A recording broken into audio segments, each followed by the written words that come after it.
तारार वफाकी वज़ीर इत्तलात अता तारड़ इस वक्त शॉर्टकॉम समिट से खिताब कर रहे हैं।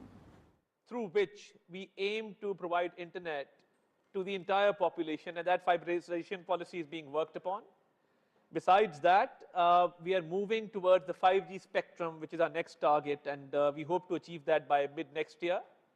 So, as far as our national AI policy is concerned, a big part of it is going to focus on the ethical part, so that there is accuracy of historical data, there is accuracy of facts, and we have come up under our Ministry of Information a fact check forum which actually verifies certain facts, which has AI as an integral part, but also has a human intervention which oversees that AI module.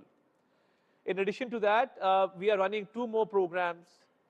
We have the Directorate of Electronic Media and Publications, which monitors the opinions and narratives the world over and within our own country, and comes up with the strategic communication policy for the government. So we're using our own modern AI engine for that, to improve our strategic communication. And we also have a counter-violent extremism cell. You see, that's a big challenge. So we are also using Actis Digital, which is an international forum for that, but we are also using our own AI engines. So as far as agri-tech is concerned, fintech is concerned, health tech is concerned, ed tech is concerned, and gov tech is concerned, in all these 5 areas, we are going to implement our AI policy, but we are first of all coming up with a framework so that it is verified, it is based on accurate data, and it helps combat and fight misinformation and disinformation. So that's our focus, and as a ambassador of the youth in our country as well, because we have as I mentioned, 68% of the population which is based on youth. So we are coming up with training modules in AI for our youth to serve the country in social sectors, in alleviating poverty. We have one of the biggest social networks in the world, which is known as the Benazir Income Support Program in Pakistan. So that's also based on IT modules, and in our recent floods in 2022, we were affected by climate change. We used AI modules to identify the most vulnerable areas, the most vulnerable people who were in need of help. And that help was provided through IT and AI tools.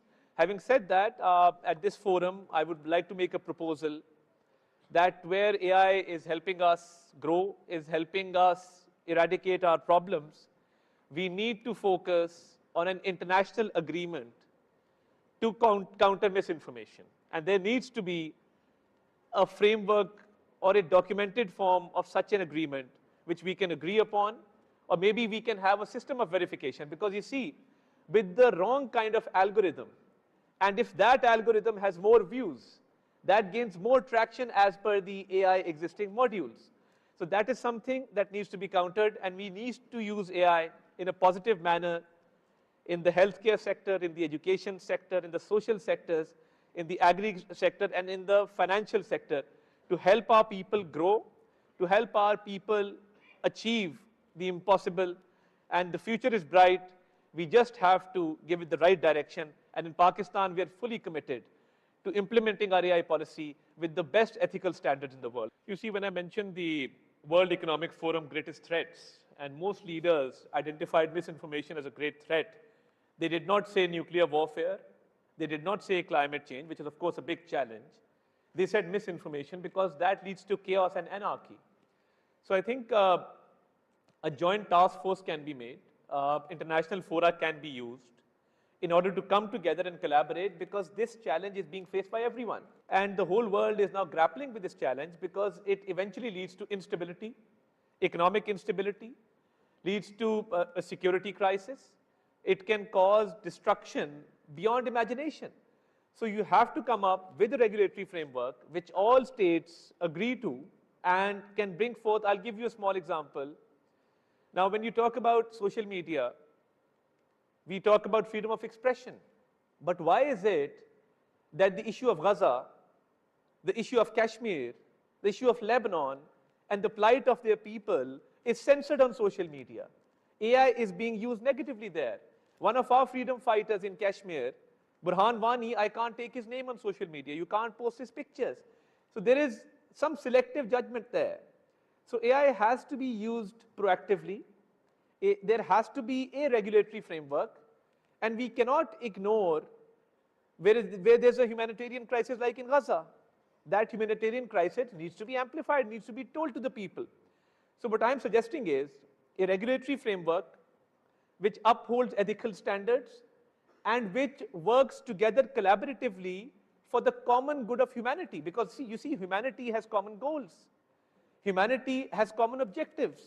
So we come together on common terms and we make a regulatory framework which is acceptable to everyone. So I would like to add one small initiative that we are doing in Pakistan, which is the Digital Dialogue Pakistan.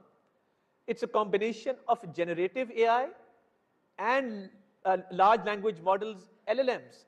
So generative AI and LLMs come together, so that ensures transparency, because through that, we not only synthesize public opinion, but we are able to anticipate citizen needs.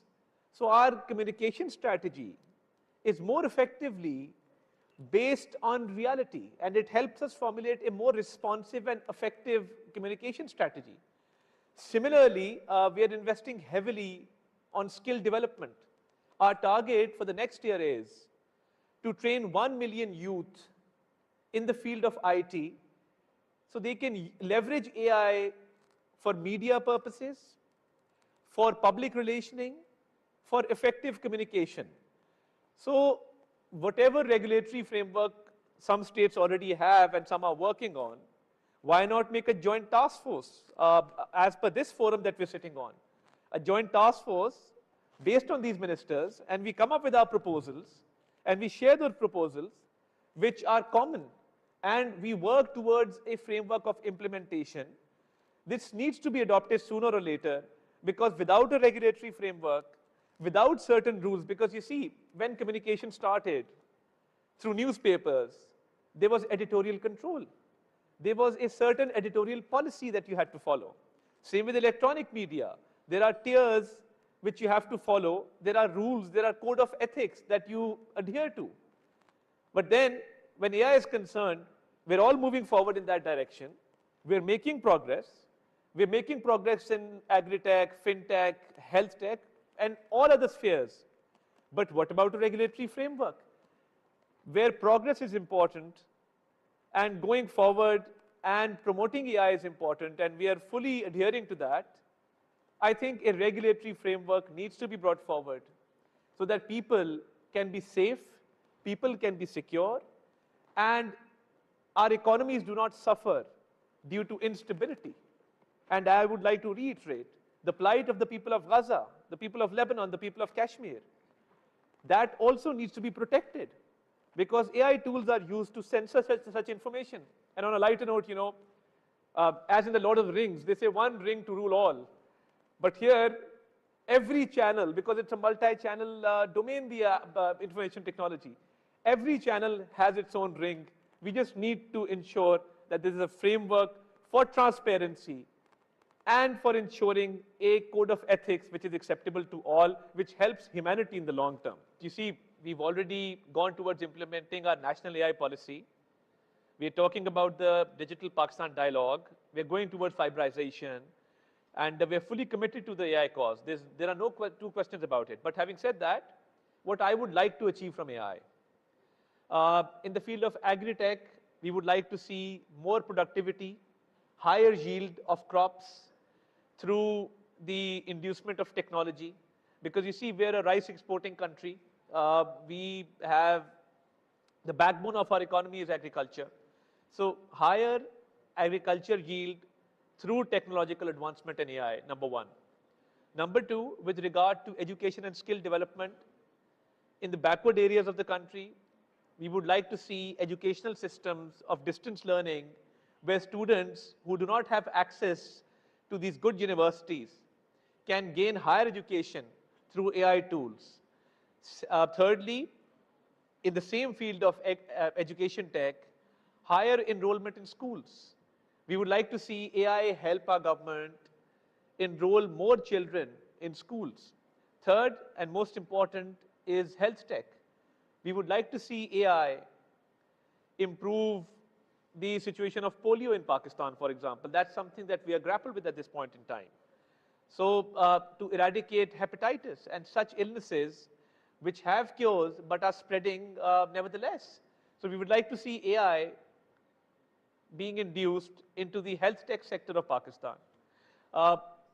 After that, I think the important thing would be climate change, to predict the harmful effects of climate change and foresee them and make our arrangements accordingly. With regard to fintech, the financial sector, the economic trends the world over, how we can improve our economy, what factors can boost our economy. So I think it's a combination of agri-tech, of education tech, of health tech, of fintech, which can lead us forward and eradicate our problems and make our people's future more prosperous. So I think there's a huge opportunity. We just need to make the right kind of policies and gain the maximum benefit for our people and our country. वफाकी वज़ीर इत्तलात अता तारर का Istanbul में वफाकी वज़ीर इत्तलात अता Tarar sitcom summit से खिताब कर रही। उन्होंने कहा कि पाकिस्तान के नौजवान बासलाहियत और मेहनती हैं। उन्होंने कहा कि पाकिस्तान में 111 मिलियन इंटरनेट सारिफीन हैं। पाकिस्तान की आबादी की बड़ी तादाद नौजवानों पर मुश्तमिल है। उन्होंने कहा कि मसनूई जहानत को मज़बूत तरीके से इस्तेमाल करने की ज़रूरत है और हम नौजवानों को मसनूई जहानत की तरबियत फराहम भी कर रहे हैं। उन्होंने कहा कि मौसमियाती तब्दीली दुनिया भर के लिए बड़ा चैलेंज है। इस्तांबुल में इस वक्त वफाकी वज़ीर इत्तलात अता तारर StartCom समिट से खिताब कर रहे। उन्होंने कहा कि पाकिस्तान के नौजवान बासलाहियत और